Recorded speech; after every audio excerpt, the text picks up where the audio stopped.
5, 4, 3, 2, 1, 0.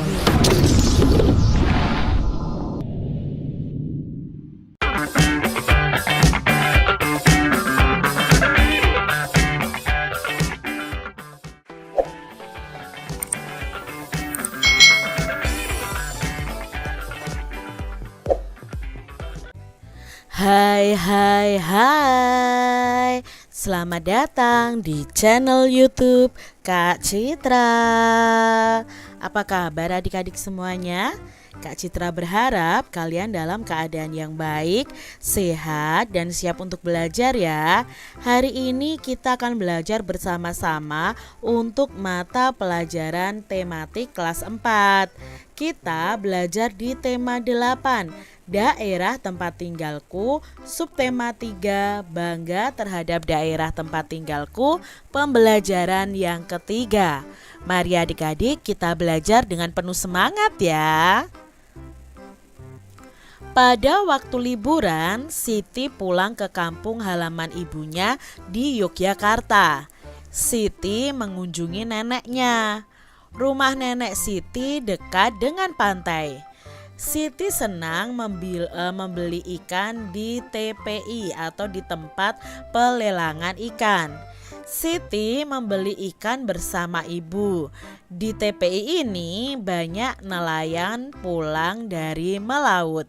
Adik-adik di antara kalian adakah yang tinggal di daerah pantai? Nah, kalau dekat pantai ya, otomatis di situ biasanya ada tempat pelelangan ikan di mana para nelayan akan menjual ikannya. Nelayan bekerja mencari ikan di laut. Hasil tangkapan ikannya digunakan untuk memenuhi kebutuhan hidupnya sehari-hari. Mata pencaharian sebagian nelayan itu biasanya ditemui di daerah pantai. Berbicara tentang nelayan mengingatkan kita pada cerita fiksi yang berjudul Nelayan dan Ikan Mas. Mari adik-adik kita simak cerita tentang nelayan dan ikan mas. Nelayan dan ikan mas. Dalam sebuah kisah diceritakan ada sepasang suami istri yang sudah tua dan hidup sederhana. Sebut saja kakek dan nenek. Mereka tinggal di gubuk reot di tepi pantai. Untuk memenuhi kebutuhan hidup sehari-harinya, kakek ini bekerja sebagai nelayan. Nenek di rumah mengerjakan pekerjaan rumah. Seperti hari-hari biasa, pagi itu kakek pergi ke laut mencari ikan. Kakek mencari ikan menggunakan jala. Hampir seharian kakek menjala, tetapi kakek belum juga mendapat ikan. Hingga akhirnya jala kakek bergerak kencang. Kakek segera mengangkat jalanya. Ternyata kakek mendapat seekor ikan mas kecil. Alangkah terkejutnya kakek saat memegang ikan mas terdengar suara layaknya manusia. Suara itu berasal dari mulut ikan mas. Ternyata ikan mas hasil tangkapan kakek bisa berbicara.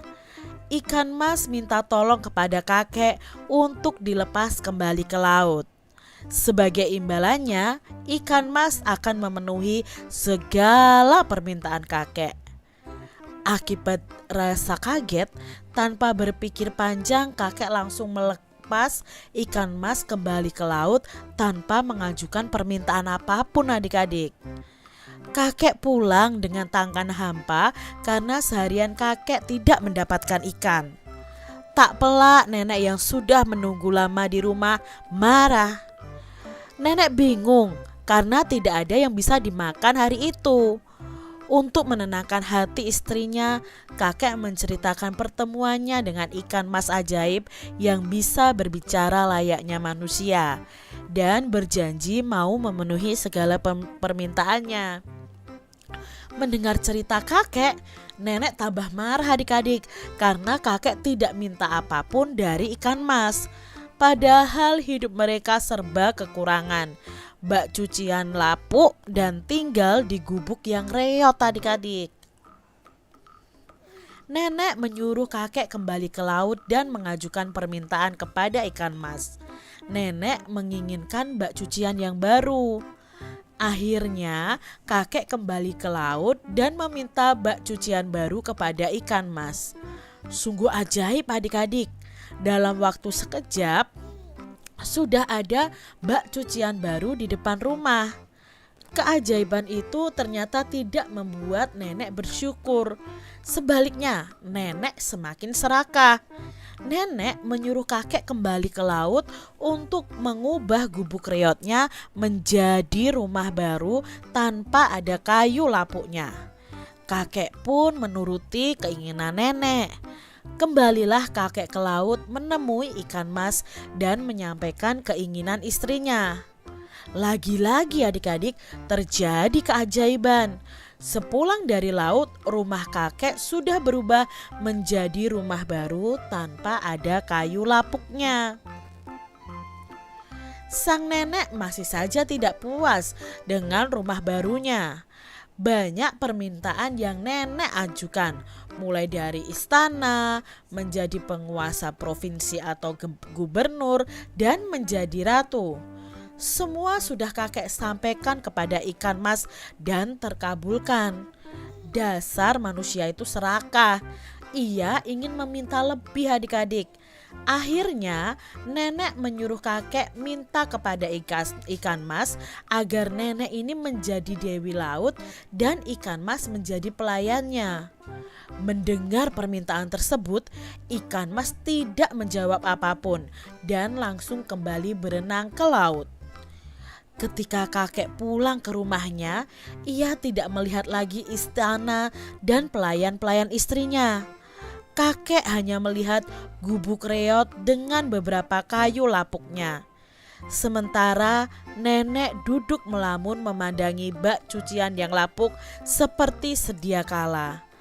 Penyesalan atas keserakahan nenek pun tiada guna. Itu tadi adik-adik ya cerita dari kakek dan nenek ya, yang menemukan si kakek tadi menemukan ikan mas dan melepaskannya adik-adik. Nah di sini ada beberapa pertanyaan yang akan kita jawab. Mengapa cerita nelayan dan ikan mas ini disebut sebagai cerita fiksi? Ya karena apa?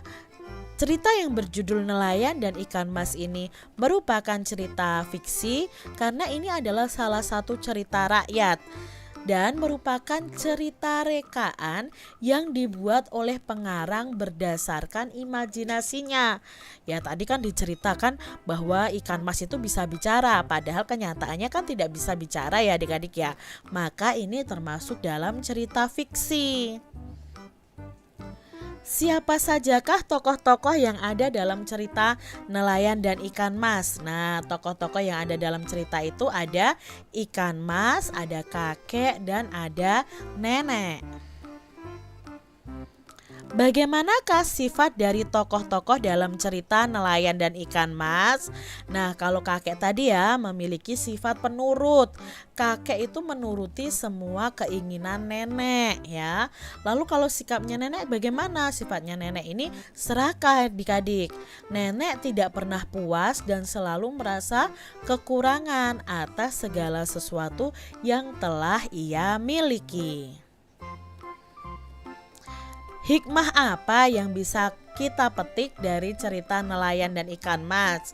Nah, hikmat atau amanat atau saran ya bagi kita yang bisa kita peroleh dari cerita tersebut adalah kita itu tidak boleh serakah adik-adik. Kita harus bersyukur terhadap semua rezeki yang telah diberikan oleh Tuhan kepada kita. Sikap apakah yang harus kita hindari agar kita itu bisa bersyukur atas nikmat Tuhan yang Maha Esa? Nah, sikap yang harus kita hindari supaya kita bisa bersyukur atas nikmat yang Tuhan berikan kepada kita adalah sikap serakah. Jadi harus kita jauhi adik-adik. Saat seseorang memiliki sifat serakah, mereka akan selalu kekurangan dengan segala sesuatu yang telah ia miliki. Ia tidak akan akan mau bersyukur atas nikmat yang telah diberikan oleh Tuhan. Adik-adik, berdasarkan cerita nelayan dan ikan mas, kita dapat memahami adanya tokoh dan peran tokoh. Dalam cerita fiksi, tokoh itu memegang peranan penting. Nah, tokoh akan membuat suatu cerita itu lebih hidup dan menarik, seolah-olah terjadi di alam nyata. Tokoh adalah orang yang menggambarkan suatu peristiwa dalam sebuah cerita yang diperankan. Nah, para tokoh dalam cerita memiliki perannya masing-masing yang berbeda satu tokoh dengan tokoh lainnya. Mari kita mengingat kembali mengenai tokoh dalam cerita fiksi.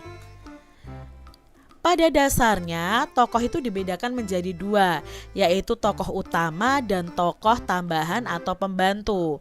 Pada pembelajaran sebelumnya, kita sudah mengenal berbagai tokoh dalam cerita. Mari kita mengingat kembali adik-adik. Yang pertama adalah tokoh utama. Tokoh utama adalah tokoh yang memiliki peranan penting dalam suatu cerita. Nah, tokoh utama ini biasanya paling banyak diceritakan, baik sebagai pelaku kejadian maupun yang dikenai kejadian. Bahkan dalam novel-novel tertentu, tokoh utama ini senantiasa hadir dalam setiap kejadian dan dapat ditemui dalam tiap halaman novel yang bersangkutan. Sedangkan tokoh tambahan atau tokoh pembantu adalah tokoh yang memiliki peranan tidak terlalu penting dalam cerita. Kehadiran tokoh pembantu ini hanya sekedar menunjang tokoh utama. Tokoh juga dapat dibedakan berdasarkan peran tokoh dalam sebuah cerita adik-adik, yaitu tokoh protagonis dan tokoh antagonis. Mengapa dikatakan tokoh protagonis dan antagonis? Nah, tokoh protagonis adalah tokoh yang memiliki watak yang baik, sehingga akan disenangi dan dikagumi oleh pembaca. Protagonis adalah perilaku dari pelaku ini yang memiliki watak yang baik sehingga disenangi pembaca. Sedangkan tokoh antagonis adalah tokoh yang tidak disenangi pembaca karena perannya ini tidak sesuai yang didambakan pembacanya. Nah, tokoh antagonis ini menjadi penyebab timbulnya konflik atau ketegangan yang dialami oleh tokoh protagonis. Nah, tokoh antagonis ini biasanya tuh tokoh-tokoh yang tidak baik atau tokoh-tokoh yang jahat adik-adik. Antagonis itu artinya adalah pelaku yang tidak disenangi pembaca, yang tidak sesuai dengan isi cerita yang didambakan oleh pembacanya. Itu tadi perbedaan antara tokoh protagonis dan tokoh antagonis. Berdasarkan penjelasan tentang tokoh dan jenisnya, coba adik-adik diskusikan tentang tokoh utama dan tokoh pembantu dalam cerita nelayan dan ikan mas. Nah, kalian bisa juga menyebutkan peranannya apa, siapa yang jadi protagonis, siapa yang jadi antagonis. Nah, di sini adik-adik, tokoh utama, lalu tokoh tambahan dan protagonis serta antagonis dalam cerita nelayan dan ikan mas. Nah, tokoh utamanya itu adalah kakek, nenek, dan ikan mas. Tokoh tambahannya tidak ada adik-adik karena ketiga tokoh ini semuanya muncul ya dalam cerita. Lalu tokoh protagonisnya atau tokoh yang baik itu adalah ikan mas dan kakek. Sedangkan tokoh antagonisnya adalah sang nenek. Begitu adik-adik. Nah, peran tokoh dalam cerita sebenarnya menggambarkan peran manusia dalam kehidupan nyata. Nah, dalam kehidupan nyata, manusia itu mempunyai karakter yang berbeda-beda. Ada yang berkarakter baik dan ada yang berkarakter tidak baik. Ada yang menyenangkan dan ada yang tidak menyenangkan. Semua itu merupakan keragaman karakteristik individu. Masyarakat Indonesia merupakan masyarakat plural atau majemuk atau beragam adik-adik. Artinya masyarakat Indonesia itu terdiri atas beragam karakteristik yang berbeda antara masyarakat yang satu dengan masyarakat yang lain. Apa sebenarnya karakteristik itu dan apa saja jenis karakteristik masyarakat Indonesia? Mari kita pelajari lebih lanjut adik-adik. Karakteristik adalah karakter dan gaya hidup seseorang serta nilai-nilai yang berkembang secara teratur sehingga tingkah laku menjadi lebih konsisten dan mudah diperhatikan. Nah, karakteristik itu juga berarti ciri atau karakter secara alamiah yang melekat pada diri seseorang. Jadi, karakteristik individu adalah ciri atau karakter yang melekat pada diri individu. Nah, karakteristik individu itu dalam masyarakat beragam jenisnya. Di antaranya ada fisik, lalu ada jenis kegemaran, pekerjaan, ras, suku, pengetahuan, agama, atau kepercayaan. Nah, keragaman karakteristik masyarakat Indonesia itu bukan sebagai penghambat persatuan dan kesatuan bangsa Indonesia. Keragaman karakteristik masyarakat Indonesia bukan sumber timbulnya konflik atau masalah. Sebaliknya adik-adik, dengan keragaman karakteristik masyarakat Indonesia merupakan kekayaan khasanah budaya bangsa yang dapat memperkokoh persatuan dan kesatuan Indonesia. Bagaimanakah cara kita menghadapi karakteristik masyarakat Indonesia? Nah, adik-adik di sini akan dijelaskan bagaimana sih kita sebagai warga negara Indonesia hendaknya saling menghormati perbedaan karakteristik antar masyarakat. Banyak manfaat loh atas keragaman karakteristik masyarakat Indonesia. Nah, beberapa manfaat yang dimaksud adalah sebagai berikut. Yang pertama, kita itu bisa belajar saling menghargai karakter setiap individu. Yang kedua, kita akan belajar bersosialisasi. Yang ketiga, kita akan belajar toleransi antara masyarakat satu dengan masyarakat yang lain. Yang keempat, kita akan belajar saling melengkapi sesama individu. Dan yang kelima, manfaatnya adalah kita bisa hidup rukun dalam masyarakat. Adik-adik telah memahami nih berbagai jenis karakteristik individu dalam masyarakat. Nah, teman-teman kalian di sekolah pasti juga memiliki karakteristik sendiri-sendiri. Bagaimanakah sikapmu dalam menghadapi berbagai karakteristik teman di sekolah kalian? Manfaat apa yang kamu peroleh dengan adanya karakteristik antar teman di sekolah kalian? Nah, kalian bisa diskusikan dengan teman-teman kalian dan membuat tabel seperti ini adik-adik. Ya, di sini Kak Cira beri contoh saja. Misalnya jenis perbedaan karakternya tentang usia. Nah, sikap menghadapi perbedaan karakteristik antar temannya bagaimana? Ya, menghargai cara berpikir teman yang mungkin belum dewasa. Manfaat yang diperoleh apa? Ya, kita akan hidup rukun dengan teman. Lalu jenis perbedaan karakter secara fisik. Fisik itu tubuh kita ya. Nah, sikap menghadapinya bagaimana? Ya, kita harus menghargai teman yang memiliki perbedaan ciri fisik. Manfaatnya apa? Nah, manfaatnya kita akan mensyukuri bahwa kita itu diberi fisik yang lebih baik dibandingkan dengan teman-teman kita yang mungkin kekurangan dalam hal fisik. Lalu jenis perbedaan karakter berikutnya adalah kegemaran ya. Nah, di sini sikap untuk menghadapi perbedaan itu adalah mempersilahkan dan menghormati teman yang sedang beribadah sesuai ajaran agamanya.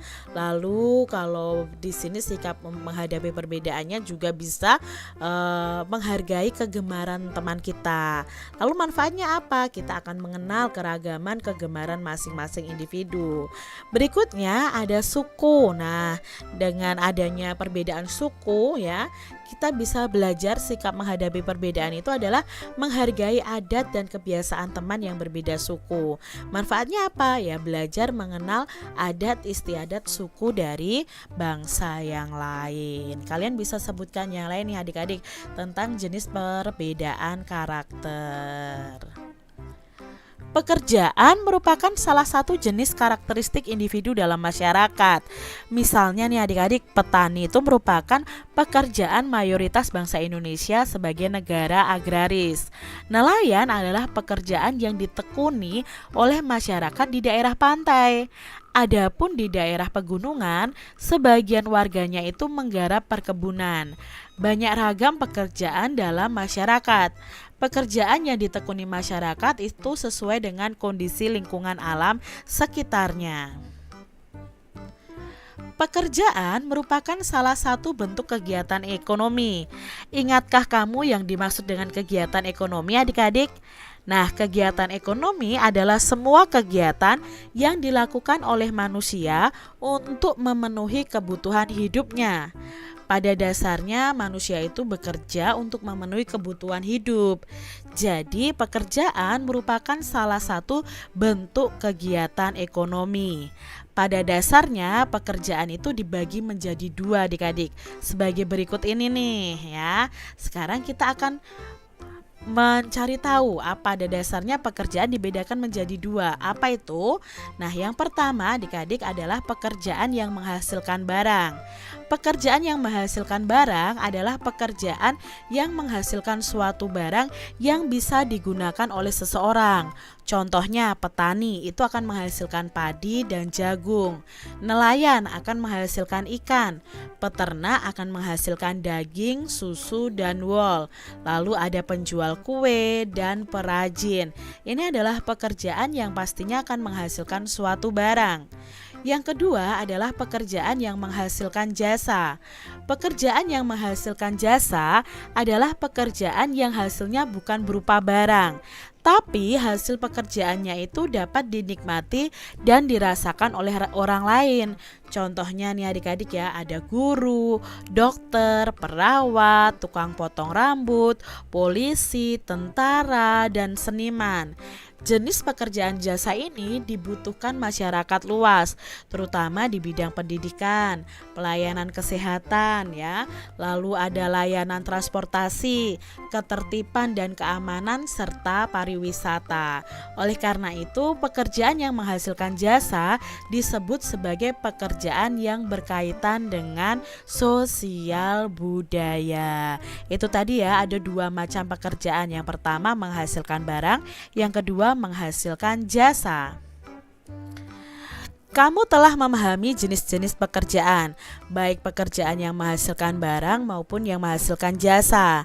Nah, sekarang lakukan pengamatan terhadap lingkungan tempat tinggal kalian. Tuliskan jenis-jenis pekerjaan yang ditekuni masyarakat di tempat tinggal kalian. Nah, kelompokkan nih jenis pekerjaan tersebut dalam dua kelompok. Yang pertama yang menghasilkan barang dan yang kedua yang menghasilkan jasa. Nah, contoh dari pengamatan ini adik-adik, kalian bisa buat tabel seperti ini. Misalnya pekerjaan yang ditekuni di masyarakat ada petani. Petani itu berarti menghasilkan barang ya. Lalu pedagang itu menghasilkan jasa, pengrajin menghasilkan barang, guru menghasilkan jasa, penjahit menghasilkan jasa ya. Misalnya seperti itu ya adik-adik ya. Kalian bisa membuat kolom seperti ini nih. Demikian tadi adik-adik pembahasan kita di tema 8 subtema 3 pembelajaran yang ketiga. Semoga video pembelajaran ini bermanfaat untuk adik-adik semuanya, dan sampai jumpa lagi di video pembelajaran Kak Citra selanjutnya. Tuhan memberkati. Jangan lupa tekan tombol subscribe, lalu tekan loncengnya, tekan juga tombol like, lalu share ke media sosial kalian. Jangan lupa untuk ikuti media sosial Kak Citra. Terima kasih.